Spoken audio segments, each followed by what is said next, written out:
Shabbat Shalom à tous. Bon matin.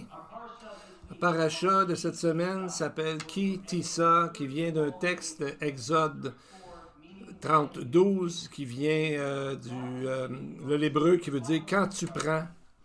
Et là, Dieu donne à Moïse des instructions finales quant à la manière de construire le tabernacle.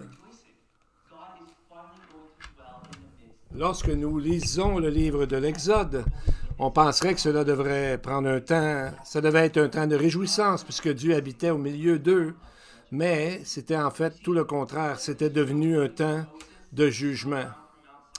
Ce que nous voyons, c'est qu'au lieu qu'Israël attende patiemment que Dieu descende du mont Sinaï, que Moïse plutôt descende du mont Sinaï en apportant ce que Dieu avait révélé au sujet du tabernacle, ils ont choisi de faire ce qui leur tentait, soit de créer un veau d'or en disant que ça symbolisait la présence de Dieu au milieu d'eux.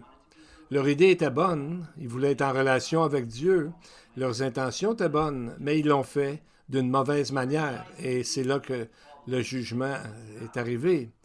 Et c'est bien le problème de l'humanité depuis le tout début. Au lieu d'écouter et d'obéir les instructions de Dieu, nous tentons à la place de vouloir qu'il se conforme à notre image, ce que nous aimons, ce à quoi nous nous attendons, soit à travers ce qu'on apprend de certains enseignants, nos propres visions, nos propres vues, des films, la culture, etc.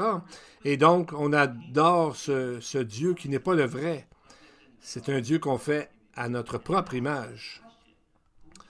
Donc, dans le fond, il faut se poser la question, quelle révélation va-t-on suivre? Celle qu'on est plus confortable ou celle que Dieu nous demande de faire?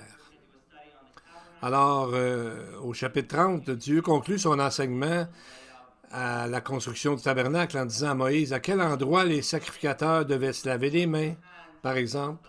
Exode 30, 17, de quoi devait être fait l'huile d'onction et l'autel qui se trouvait dans le lieu saint.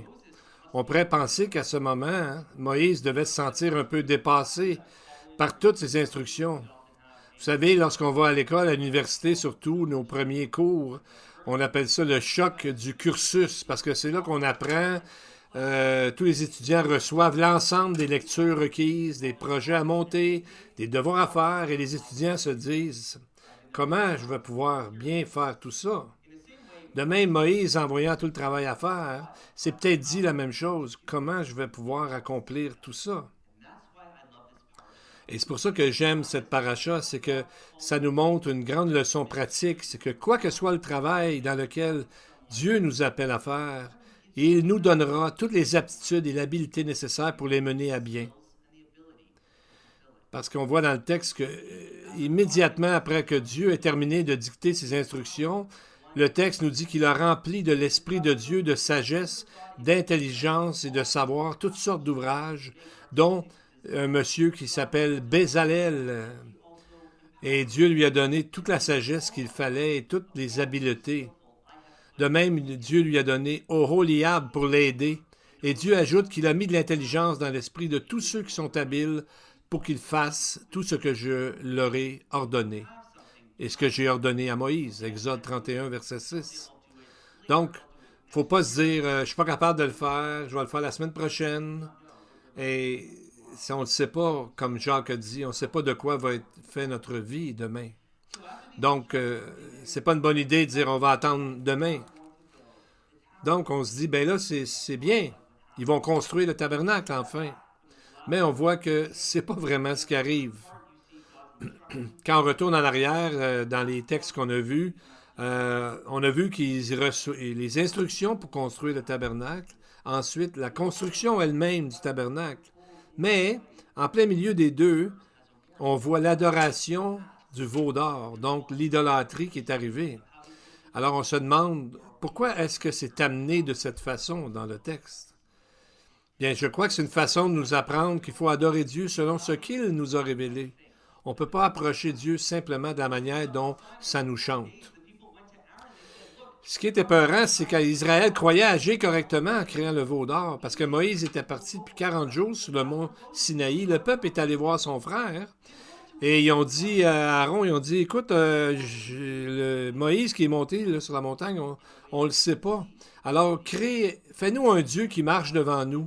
Parce que Moïse, cet homme qui nous a fait sortir d'Égypte, on ne sait pas ce qu'il est devenu. Vous savez, comme si vous avez déjà entendu Oprah Winfrey qui a dit « Ah, moi, je pourrais jamais croire à un Dieu qui est jaloux. » Donc, on peut parler ce que Dieu est en tant que... Qu'est-ce que ça veut dire Dieu est jaloux? Mais l'idée, c'est que quand on a une affirmation comme ça sur que Dieu devrait être ou pas être, c'est qu'on choisit un Dieu à notre image, selon ce que nous, on pense que Dieu devrait être, et non l'inverse. Donc, la paracha Ki-Tisa nous fournit 2 chemins à suivre. On peut ressembler à la communauté au pied de la montagne qui s'impatientait, qui ne voulait pas prendre le temps qu'il fallait et attendre la révélation de Dieu. Donc, ça veut dire qu'on ne prend pas le temps nécessaire pour en apprendre davantage au sujet de Dieu, mais on entend des choses ici et là. Ensuite, on détermine, selon nos propres sentiments, nos propres valeurs, si c'est vrai ou non. Ou encore, on peut emprunter un chemin le plus difficile, celui de Moïse.